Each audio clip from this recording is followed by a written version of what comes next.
খেলো ইন্ডিয়া এনটিচিপি উত্তৰ পূব মণ্ডল মুকলি আৰ্চাৰী প্ৰতিযোগিতা নেহৰু ষ্টেডিয়ামৰ ক্ৰীড়াংগনত সমাৱেশ ঘটিব 140 গৰাকী আৰ্চাৰৰ হাজু অসম আৰ্চাৰী সন্থা অহা 1 আৰু 2 মাৰ্চত নেহৰু ষ্টেডিয়ামত অনুষ্ঠিত হ'ব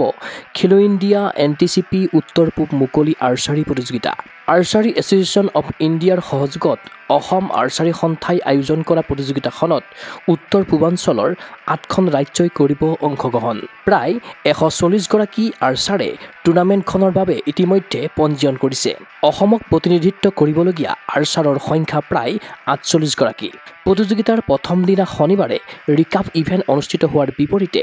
দ্বিতীয় দিনা দেওবাৰে অনুষ্ঠিত হ'ব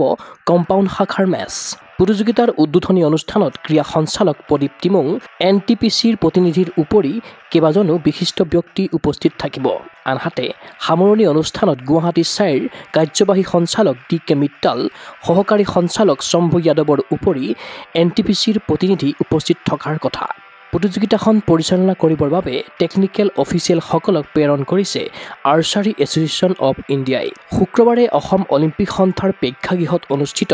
সংবাদমেলত এই কথা জনালে অসম আৰ্চাৰী সন্থাই সংবাদমেলত অসম আৰ্চাৰী সন্থাৰ হৈ উপস্থিত থাকিল উপসভাপতি প্ৰশান্ত কাকতীয়া সম্পাদক জয়ন্ত বড়ো কোষাধ্যক্ষ লোহিত দাসৰ উপৰিও ৰাজ্যিক সন্থাটোৰ বিষয়ববীয়াসকল প্ৰথম খেলো India NTPC north east June open archery tournament আমাৰ 1 আৰু 2 মাৰ্চত গুৱাহাটী নেহৰু ষ্টেডিয়ামত অনুষ্ঠিত কৰি আছোঁ আমি অসম আৰ্চাৰী সন্থাই ইয়াত টোটেল পাৰ্টিচিপেণ্ট হৈছে 131 অলৰেডি আহিছে আৰু পাৰ্টিচিপেণ্ট আহিব আমি আশা কৰিছোঁ 140+ হ'ব এই টুৰ্ণামেণ্টত দুটা কেটেগৰীত টুৰ্ণামেণ্ট হ'ব যেনেকুৱা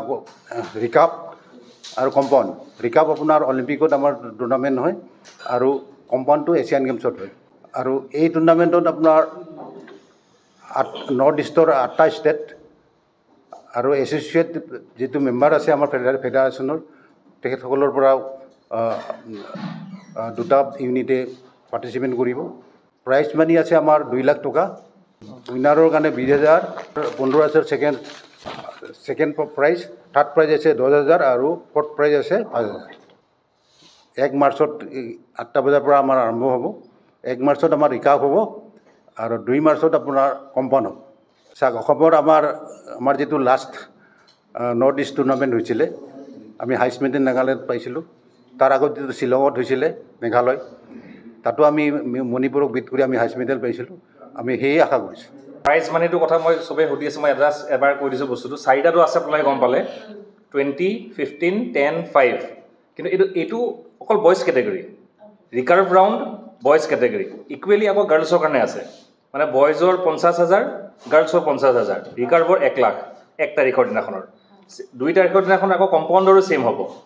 4টা বইজ কেটেগৰী 4টা গাৰ্লছ কেটেগৰী টোটেল 2 লাখ টকা মানে 50,000 এটা কেটেগৰীত 50,000 এটা কেটেগৰী টোটেল 2 লাখ টকা তাৰোপৰি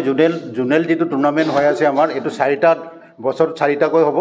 4টা হোৱাৰ পিছত আমাৰ অল ইণ্ডিয়া ভিতৰত 5টা জোনেল টুৰ্ণামেণ্ট হৈ আছে তাৰে 4টাকৈ প্ৰত্যেকটা বিভাগত যাই কিনে এটা ফাইনেল টুৰ্ণামেণ্ট হ'ব ক্ৰীড়া অনুৰাগীৰ আশা সাফল্যমণ্ডিত হওক খেলো ইণ্ডিয়া এনটিপিচি উত্তৰ পূব মুকলি আৰ্চাৰী প্ৰতিযোগিতা চিন্ময় বৰাৰ প্ৰতিবেদন গুগল স্পৰ্টছ এনি